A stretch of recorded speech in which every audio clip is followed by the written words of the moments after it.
Student my name is Kamaldeep Singh Nijjar और welcome to this channel.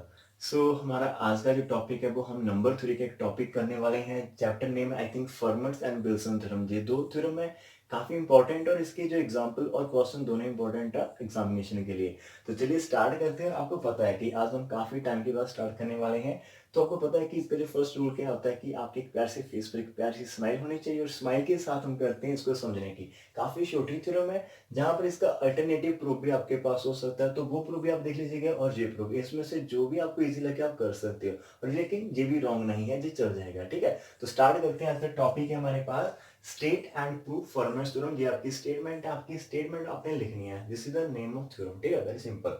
तो जहां पर हमारे पास स्टेटमेंट क्या है, if A be any integer, जहां पर ए आपके पास कोई भी इंटीजर है तो हमने क्या शो करना है, देन ए की power P is congruent to A over modulo P. तो एक चीज मैं जहां पर आपको ऐड कर देना चाहता हूँ कि इस टॉपिक के लिए आपको कॉन्ग्रुएंसी का टॉपिक आना काफी जरूरी है। यदि वो आपको नहीं आता तो फिर प्रॉब्लम हो सकती है। एक चीज और बताना चाहता हूँ कि जहाँ पर लैंग्वेज जो मेरी है हिंदी और पंजाबी को मिक्स हो जाएगी, काफी टाइम के बाद वीडियो आ रही है तो प्रॉब्लम हो जाएगी। आप बस समझने की कोशिश कीजिएगा। ठीक है, थोड़ा सा कोऑपरेट करेंगे हो जाएगा। तो जहां पर टॉपिक है मेरा, हमारे पास सबसे पहला डाउट क्या मेरा कि आपको इस चीज की जो श्योरिटी होनी चाहिए कि ए की power P congruent to modulo P का मीनिंग क्या होता है। तो कॉन्ग्रुएंसी का हमारे पास कंसेप्ट क्या होता है कि आप ए कॉन्ग्रुएंट बी मॉडुलो पी तभी लिख सकते हैं जब हमारे पास क्या होगा, हमारा एम डिवाइड करेगा ए माइनस बी। यदि हमारा एम ए माइनस बी को डिवाइड करता है तो तब हम लिख सकते हैं this number A is congruent to B over modulo M. या फिर इसको हम ऐसे भी कह सकते हैं कि यदि हम एम को सॉरी दिस नंबर ए को डिवाइड करते हैं एम के साथ, जो भी आपका रिमाइंडर आ जाएगा वो जहां पर आ जाएगा। सिंपल से एग्जांपल कि यदि मैं हम डिवाइड करें 3 को, मान लीजिए मॉडुलो सॉरी हम 10 को डिवाइड करने वाले हैं 3 के साथ, और जब आप 10 को डिवाइड करेंगे 3 के साथ तो आपका रिमाइंडर कितना आ जाएगा 1। So we can put this two number 10 and 1 in congruent over modulo 3। तो देख लीजिए जहां पर क्या होगा, 10 माइनस 1 आपके पास 9, वो 3 से डिवाइड होगा। तो this is the concept of congruence.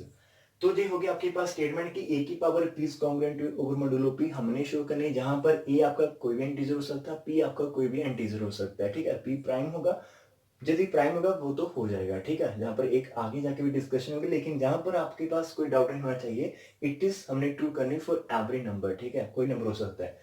एक स्टेटमेंट ये है। दूसरी अनदर स्टेटमेंट क्या है कि यदि आपके पास ए और पी का जीसीडी 1 हो, ये दोनों आपस में को प्राइम होने चाहिए, तब हमने शो करना है कि ए की power P minus 1 congruent to 1 होता है मॉडुलो पी। तो ये आप समझ में होंगे कि जहां पर ये सेम ही है। यदि हम एक के साथ डिवाइड कर दे ऑन बोथ साइड, तो आपके पास जहां पर डिवाइड करेंगे तो ऊपर आके हमारे पास पावर -1 हो जाएगी, दैट इज ए की पावर पी माइनस 1, और जहां से हमारा कट कर आंसर कितना आ जाएगा 1। तो जी हमने स्टार्ट करना है।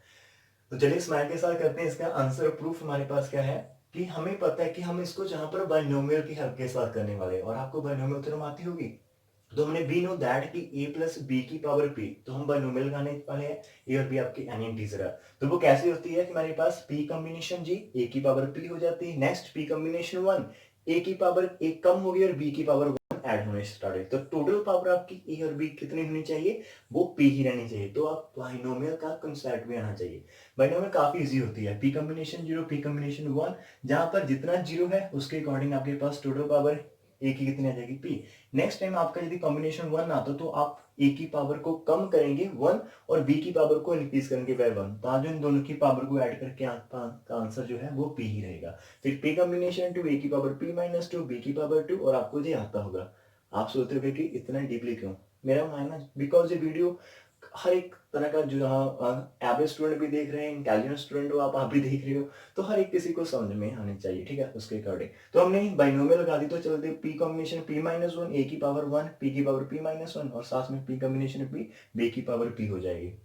नेक्स्ट चलते हैं। तो हमारी जो लेफ्ट हैंड साइड वो सेम है, और राइट में क्या आ जाएगा, पी कॉम्बिनेशन 0 कितना होता है 1, तो हमारे पास कितना आ जाएगा ए की पावर पी। और जहां पर पी कॉम्बिनेशन 1 आपके पास होता है P into P minus 1 over 2 factorial होता है। आई थिंक सॉरी, आपके पास कितना आता है, हमारे पास जो फर्स्ट में पी कॉम्बिनेशन 0 होता है आपके पास कितना होता है 1 होता है। पी कॉम्बिनेशन 1 आपके पास सिंपल पी आ जाता है। उसके बाद हमारे पास P combination 2 P into P minus 1 over 2 factorial. तो जी ऐसे ही साथ में चलते जाते हैं। लास्ट में पी कॉम्बिनेशन पी भी आपके पास कितना होता है आपको पता होगा 1 होता है। ठीक है, तो उसके अकॉर्डिंग हमने पी कॉम्बिनेशन 0 को 1 कर दिया इंटू ए की पावर पी है, प्लस हमारे जो सेकंड टर्म से लेकर सेकंड लास्ट तक की टर्म हमने सेम लिख दी जहां पर, और लास्ट वाली टर्म पी कॉम्बिनेशन पी को भी आप 1 पुट कर दें इनटू बी की पावर पी। अब हमने देखना है एक चीज जहां पर आप फोकस कीजिए कि हम इसको कॉन्ग्रुएंसी में लिखने वाले हैं। तो कॉन्ग्रुएंसी में आप कैसे लिख सकते हो कि यदि मैं इस नंबर को डिवाइड करूं, यदि आप किसी भी नंबर को डिवाइड करते हैं, मान लीजिए मैंने यहां पर भी आपको कहा था कि आप यदि 10 को 3 से डिवाइड करते हैं और आपका रिमाइंडर 1 आ जाएगा, तो वो 10 कॉन्ग्रुएंट टू 1 मॉडुलो 3 में लिखा जाएगा। ठीक है, कि हम यहाँ पर 10 को 3 से डिवाइड करने वाले हैं। हमारा क्वेश्चन ये है, हमने सोचा। तो अब यदि 10 को 3 से डिवाइड करते हैं तो remainder 1, so we can put 10 congruent 1 modulo 3। तो इसी पैटर्न को कॉपी करना है, जहां पर ध्यान रखें इसी पैटर्न को, कि मैं यहाँ पर नंबर को डिवाइड करूंगा पी के साथ। तो जैसे मैंने लेफ्ट को डिवाइड करना, it is equal to right hand side, तो आप राइट को डिवाइड कर लीजिए, तो दोनों का आंसर तो सेम ही होगा। अब जब आप राइट साइड को डिवाइड करेंगे पी के साथ, तो जहां पर देखिए आपके पास प्रॉब्लम कहाँ जाएगी, कैपिटल ए की पावर पी में क्या है हमें नहीं पता कि पी है या नहीं है, तो जी एज इट रह जाएगा। मीन इसकी श्योरिटी नहीं है कि ये पी से डिवाइड होगा या नहीं। तो सेम आपके पास बी की पावर पी है, आपको पता नहीं है कि बी आपका क्या नंबर है, तो इसमें पी होगा या नहीं होगा, तो आपको कोई श्योरिटी नहीं है। लेकिन जहां पर जो पी कॉम्बिनेशन 1, जहां पर डेफिनेटली एक पी आ जाएगा, जैसे आप इसको ओपन करेंगे, फिर पी कॉम्बिनेशन 2, वहां पर भी एक पी आ जाएगा, P into P minus 1 over 2 factorial, और जहां पर पी कॉम्बिनेशन पी माइनस 1, जहां पर एक पी आपके पास आ जाएगा। इसका मीनिंग क्या है कि हमारे पास सेकंड से लेकर सेकंड लास्ट तक हर एक टर्म जो भी है वो पी की मल्टीपल है। यदि वो पी की मल्टीपल और आप उसको पी से डिवाइड कर देंगे, तो उसका रिमाइंडर कितना आ जाएगा, 0 आ जाएगा। जैसे आप यदि 4 को 2 से डिवाइड करते हैं और 4 आपका 2 का मल्टीपल होता है, तो आपका रिमाइंडर कितना आता है, 0। तो ये सारे सेकंड से लेकर सेकंड लास्ट तक every term is multiple of P, यदि आप पी से डिवाइड करेंगे वो खत्म हो जाएगी। इसका मीनिंग कंक्लूजन क्या निकलती है, यदि मैं इस पूरी साइड को डिवाइड कर दूं, तो सिर्फ और सिर्फ फर्स्ट एंड लास्ट टर्म के ऊपर श्योरिटी नहीं है, तो वो बच जाएगी एज अ रिमाइंडर। बाकी सारी टर्म का रिमाइंडर 0 आ जाएगा, तो उनको हम लिख सकते हैं, स्किप कर सकते हैं। तो इसका मीनिंग यदि मैं इस नंबर को डिवाइड करता हूं पी के साथ, जैसे मैंने 10 को 3 के साथ डिवाइड किया, तो आप वहां पर सेट कर लो कि 10 कॉन्ग्रेट लिख दो मॉडुलो 3, तो रिमाइंडर जो आ जाएगा हम जहां पर सेट कर देंगे। तो सेम पैटर्न के ऊपर हमने लिख दिया दिस नंबर कॉन्ग्रेंट्स मॉडुलो पी, और जहां पर क्या आ जाएगा हमारे पास जितना भी रिमाइंडर, तो रिमाइंडर कितना आ जाएगा, ए की पावर पी प्लस बी की पावर पी। तो ये कैसे है, बिकॉज एवरी टर्म अदर जो भी टर्म है, बिकॉज ये जो भी हमने लिखे हुए P combination 1 these are all multiple of P, तो उनके रिमाइंडर 0 आ जाएंगे, तो वो 0 0 0 आएंगे, वो लिखने की आपको जरूरत नहीं है, तो छोड़ दीजिए। तो अब हमने क्या प्रूव कर दिया कि a प्लस बी की power p is congruent to a की पावर p प्लस b की पावर p होती है over modulo p। This is simple. अभी हम इसको 3 के लिए करते हैं। मान लीजिए अगेन हमने a plus B plus C की पावर p कर दी, which is congruent to according to this rule. यदि आपके पास 2 नंबर है तो वो अलग अलग हो जाएंगे। तो जहां पर a प्लस बी को आप मान लीजिए कि आपका एक नंबर है, ये सेकंड, तो अकॉर्डिंग टू अब क्या होगा आपके पास, a प्लस बी की कंबाइन पावर p होगी प्लस c की पावर p मॉडुलो p हो जाएगी। मीनिंग यदि आप इसको डिवाइड करते हैं इसको, तो इसका रिमाइंडर j बन जाएगा। और इसका आपको सेपरेटली आंसर बताया है, तो जहां पर हम डिवाइड ही करते होते हैं हर एक टर्म में, तो यदि हम जहां पर जे तो बचता है रिमाइंडर, तो जे भी आपके पास ए प्लस बी की पावर पी है, यदि आप इसको पी के साथ डिवाइड करेंगे तो इसका रिमाइंडर कितना आ जाएगा, A P plus B P. तो जे फिर हमारे पास अगेन बाय अबव ओपन हो जाएगा, कैसे कि ए की पावर पी प्लस बी की पावर पी, जहां पर सी की पावर पी आ रही है मॉडुलो पी। तो ऑल ओवर हमने क्या गेन किया कि यदि आप 2 टर्म्स लेते हैं उनकी power P is congruent to separately power P P आता है मॉडुलो पी। यदि हम 3 टर्म्स लेते हैं तो अगेन हमारे पास a plus B plus C की पावर जो p है वो कॉन्ग्रुएंट a की पावर p प्लस b की पावर p प्लस c की पावर p मॉडुलो p होता है। तो जहां पर आपके पास आइडिया हो जाएगा कि यदि आप यहाँ पर d ऐड करते हो, 4 टर्म्स लेते हो पावर p, तो वो कॉन्ग्रुएंट क्या होगा, a की पावर p प्लस b की पावर p प्लस c की पावर p प्लस d की power p modulo p and so on चलता जाएगा। तो हम ऐसे ही कुछ टर्म, तो हमारा मेन टारगेट क्या है वो अपने माइंड में रखना है कि हमने जहां तक ए की पावर पी और is equal to A show करना है वहां पर पहुंचना पड़ेगा आपको। तो उसके लिए हमने क्या कर दिया कि हमने A plus B plus C जो भी टर्म्स है, तो हमने उसको up to A terms add कर दिया। तो यहां से आइडिया लिया कितना आपके पास से है, तो हमने इसको अप टू ए टर्म्स तक ऐड करते चले गए। कंबाइंड पावर पी है, तो आंसर कितना आ जाएगा, एज अब हम प्रूव कर चुके हैं इंडक्शन की तरह हम जहां पर काम कर रहे हैं। तो इसका जो कॉन्ग्रुएंसी आएगी वो क्या आ जाएगी, ए की पावर पी प्लस बी की पावर की प्लस सी की पावर पी फिर डी की पावर पी, और चलते चलते ये भी अप टू ए टर्म्स चलता जाएगा ओवर मॉड्यूलो पी। यहाँ पर क्लियर हो चुका है। हमने तो ए प्रूव करना, लेकिन ये A plus B plus C आपके पास क्या है, it is these are the arbitrary number, so we can take any values, we can give any values to this number, ठीक है। सो जैसे हमने पुट किया कि मान लिया कि हमारे पास ए और बी और सी सारे के सारे जो नंबर है उनकी वैल्यू कितनी है 1, तो वो पुट कर दीजिए।